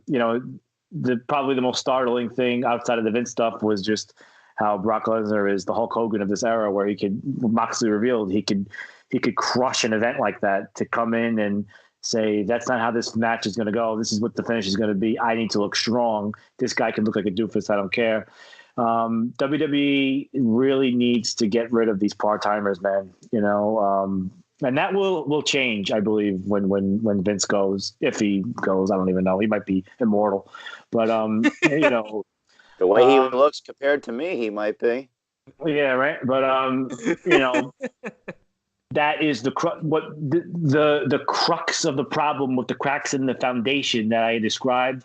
It's all described in that SummerSlam 2018 story with the way the finish was supposed to go versus how it went because of Brock Lesnar changing it. They need to get rid of these part-timers, especially Brock. It's not a party with Brock. I don't care what they say about Brock party. It's creative control problem party, if that makes sense. Are you trying out for stand-up instead of being on Ringfever? It's a joke. It is a joke. It is a joke that these stories are real, and that we're reliving the nightmares of the late 1990s right now with Hulk Hogan and Brock Lesnar. So those are my final thoughts. We thank you for that, Sean. So Professor Gaines, give us the final thoughts from you for this week's show, and where can our listeners message you? Well, as always, if this is your first time listening to the show, you can always find me at BrandonGaines91 on Twitter. I give a lot of statements regarding mostly hockey and baseball. Occasionally, I will touch base on wrestling on Twitter. But if you ever want to hear my opinions regarding wrestling, most of the time, just tune into this show because that's where you'll get it most likely. Oh, and we love it. Keep them coming, Yeah. man. Keep them coming. Yeah. So basically, what I will say is this regarding how part timers are utilized, they are not utilized properly in the WWE. Nobody cares. Maybe the Saudi Arabia crowd cares because they did pop for the DX versus Brothers of Destruction match. They did. Fair play to them. So maybe they will pop to Goldberg versus The Undertaker. Maybe they will. You know, how certain matches are in one area can be entirely different from another area. It's like you go to a concert. Slipknot performs this song. It won't be well received if you perform it to another area. But the point is this. Here's the ultimate point. They need, and they meaning creative, and Vince as well, they need to start listening to the wrestlers more. And it doesn't mean they should do everything they say, but they need to listen. They need to listen. They need to stop being stubborn, and they need to understand. Because I'll guarantee you this: do we think that Vince McMahon has any input in the Firefly Funhouse segments? If you say yes, then you and I have some Harlem Heat. Do you get it? Do you get it? Because seriously, I'll bet you right now that Vince McMahon has no say. It maybe to keep some things PG, sure, but the whole blueprint towards those segments, that's all Bray Wyatt. I will gladly say, and I will go on a limb and give my hot take, that is all Bray Wyatt. Just like the broken Matt Hardy thing in TNA, that was all Matt Hardy. TNA had no say in that. The giraffe, the fake baby, and everything like that. The Brother Nero, the Lake of Reincarnation, that the final deletion. That was all him. I'm not saying that every single wrestler's advice will be as creative or as adventurous like that, but they need to start letting wrestlers take chances, because if they don't, you're going to see a lot more John Moxley situations. You're going to see a lot of wrestlers within their company not be satisfied with how their character is being developed. I guarantee Rusev is probably going to be next to depart. And he's probably going to shoot as well on the whole thing. That's just my opinion. Like, maybe he's secretly happy with what's going on. He's earning a good payday. But the fact that he changed his name to Miro, and the fact that he's hardly been showed on SmackDown, says otherwise.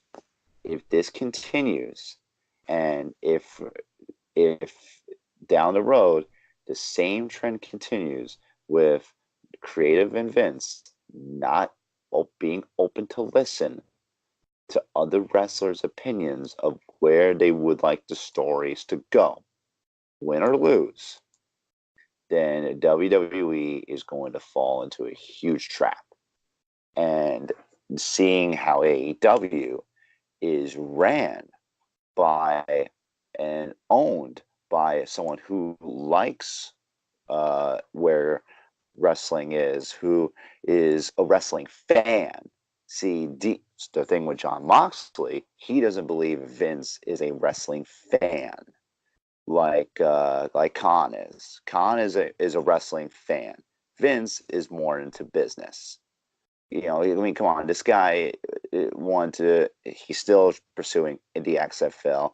He started something called the World Bodybuilding Federation like 3 decades ago as well.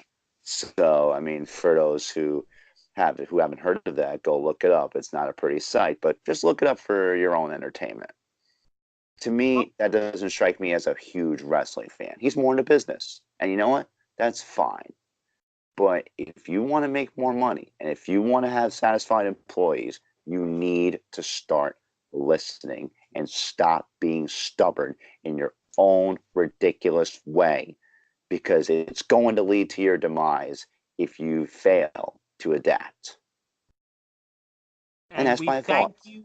And we thank you very much for that, Brandon. And we're coming up here against a hard time, so I'm just going to say very quickly, I want to thank you guys both for co-hosting with me this week.